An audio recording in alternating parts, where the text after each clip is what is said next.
ಓಂ ಶ್ರೀ ಗುರುಭ್ಯೋ ನಮಃ. ಫ್ರೆಂಡ್ಸ್, ಎಲ್ಲರಿಗೂ ನಮಸ್ಕಾರ. ಪ್ರೀತಿಯ ತುಲಾ ರಾಶಿಯವರೇ, ಇಂದು ನಾವು ಚರ್ಚಿಸಲಿರುವ ವಿಷಯವು ಕೇವಲ ಜ್ಯೋತಿಷ್ಯವಲ್ಲ, ಇದು ನಿಮ್ಮ ಜೀವನದ ದಿಕ್ಕನ್ನೇ ಬದಲಿಸಬಲ್ಲ ಒಂದು ಪರಮ ಸತ್ಯ.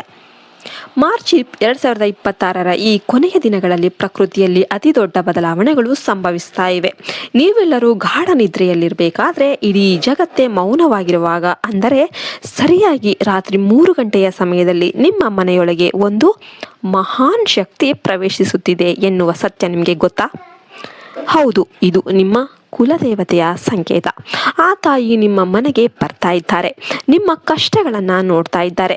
ಆದರೆ ಆಕೆ ನಿಮ್ಮಿಂದ ಒಂದು ವಸ್ತುವನ್ನ ಬಯಸ್ತಾ ಇದ್ದಾರೆ. ಆ ಒಂದು ವಸ್ತುವನ್ನ ನೀವು ನೀಡದಿದ್ದರೆ ನಿಮ್ಮ ಕುಟುಂಬ ಸಂಕಷ್ಟಕ್ಕೆ ಸಿಲುಕಬಹುದು.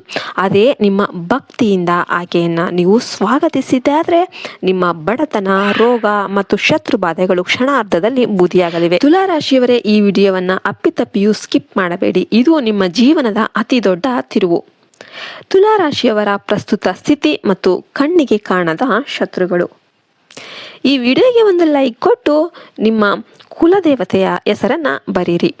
ಕಳೆದ ಕೆಲವು ಸಮಯದಿಂದ ತುಲಾ ರಾಶಿಯವರು ಅನುಭವಿಸುತ್ತಿರುವ ನೋವು ಯಾರಿಗೂ ಹೇಳತಿರದು. ಹೊರಗೆ ನಗು ಮುಖದಿಂದ ಇದ್ದರೂ ಒಳಗೊಳಗೆ ನೀವು ಕಣ್ಣೀರು ಹಾಕುತ್ತಿದ್ದೀರಿ. ನಂಬಿಕಸ್ಥರಿಂದ ದ್ರೋಹ. ನಿಮ್ಮ ಮನೆಯಲ್ಲೇ ಕುಳಿತು ನಿಮ್ಮ ಅನ್ನ ತಿಂದು ನಿಮ್ಮ ಮಕ್ಕಳನ್ನ ಪ್ರೀತಿಯಿಂದ ಪಲಕರಿಸಿದವರೇ ನಿಮ್ಮ ಬೆನ್ನಿಗೆ ಚೂರಿ ಹಾಕುತ್ತಿದ್ದಾರೆ. ನಿಮ್ಮ ಅಭಿವೃದ್ಧಿ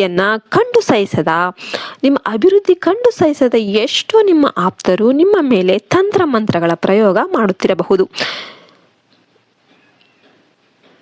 ನೀವು ಎಷ್ಟೋ ಸಲ ಸಾವಿನ ಹಂಚಿನಿಂದ ಪಾರಾಗಿದ್ದೀರಿ. ನೆನ್ಪಿಟ್ಕೊಳ್ಳಿ, ಕಳೆದ ಕೆಲವು ತಿಂಗಳುಗಳಲ್ಲಿ ನೀವು ಒಂದಲ್ಲ ಒಂದು ಬಾರಿ ದೊಡ್ಡ ಸಂಕಷ್ಟದಿಂದ ಅಥವಾ ಅಪಘಾತದಿಂದ ಕೂದಲೆಳೆ ಅಂತರದಲ್ಲಿ ಪಾರಾಗಿದ್ದೀರಿ ಅಲ್ವಾ?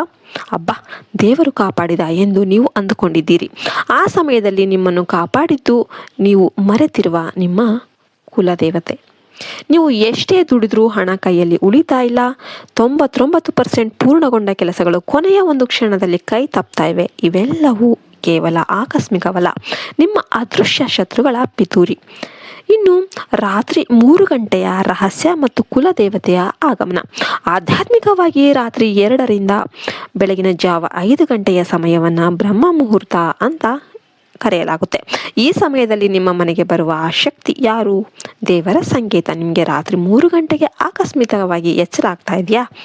ಮೈ ಬೆವರ್ತಾ ಇದೆಯಾ? ಅಥವಾ ಮನೆಯಲ್ಲಿ ಯಾವುದೋ ಒಂದು ತಂಪಾದ ಗಾಳಿ ಬೀಸಿದ ಒಂದು ಅನುಭವ ಆಗ್ತಾ ಇದೆಯಾ?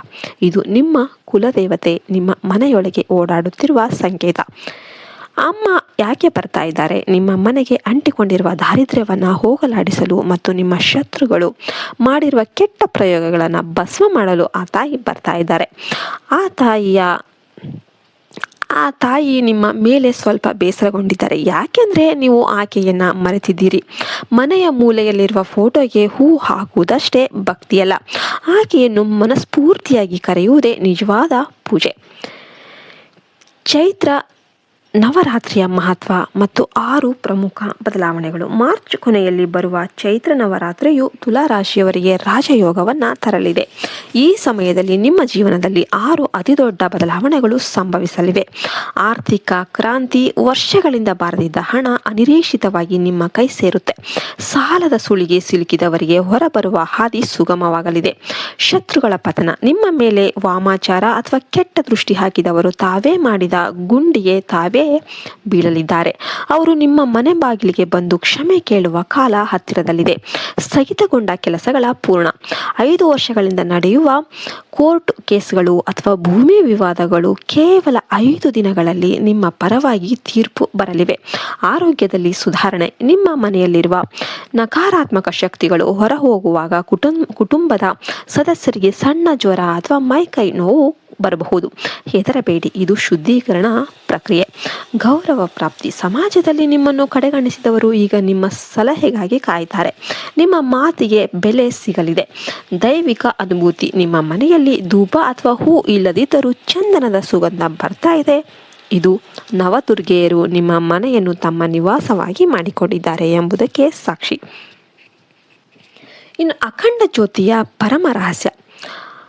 ಈಗ ಆ ತಾಯಿ ಬಯಸುವ ಆ ಒಂದು ವಸ್ತು ಯಾವುದು ಎನ್ನುವುದನ್ನ ತಿಳಿಯೋಣ. ಆಕೆ ನಿಮ್ಮ ಆಸ್ತಿ ಕೇಳ್ತಾ ಇಲ್ಲ, ಒಡವೆ ಕೇಳ್ತಾ ಇಲ್ಲ. ಆಕೆ ಕೇಳ್ತಾ ಇರೋದು ನಿಮ್ಮ ಮನೆಯಲ್ಲಿ ಬೆಳಗುವ ಅಖಂಡ ಜ್ಯೋತಿ. ಇದನ್ನು ಮಾಡೋದಾದ್ರೂ ಹೇಗೆ? ಚೈತ್ರ ನವರಾತ್ರಿಯ ಮೊದಲ ದಿನದಿಂದ 9 ದಿನಗಳವರೆಗೆ ನಿಮ್ಮ ಮನೆಯ ಪೂಜಾ ಕೋಣೆಯಲ್ಲಿ ಒಂದು ದೊಡ್ಡ ಹಣತೆಯಲ್ಲಿ ದೀಪವನ್ನು ಹಚ್ಚಿ.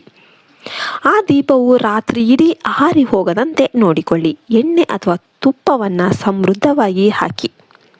ರಾತ್ರಿ 3 ಗಂಟೆಗೆ ಆ ತಾಯಿ ಮನೆಗೆ ಬಂದಾಗ ಆ ದೀಪದ ಬೆಳಕು ಆಕೆಗೆ ಸ್ವಾಗತ ಕೋರಬೇಕು.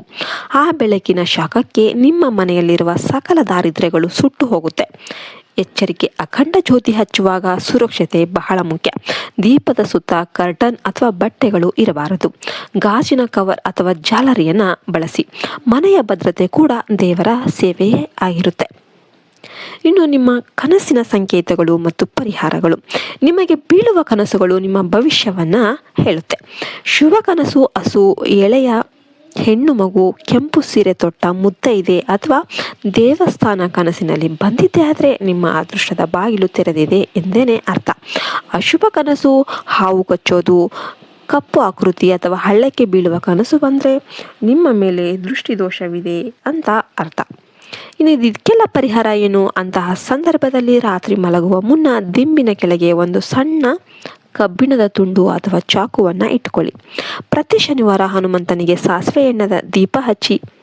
ಇನ್ನು ಕೊನೆಯದಾಗಿ ಹೇಳೋದಾದರೆ ತುಲಾರಾಶಿಯವರೇ, ಈ ಮಾರ್ಚ್ ತಿಂಗಳು ನಿಮಗೆ ದೈವ ನೀಡಿದ ವರ.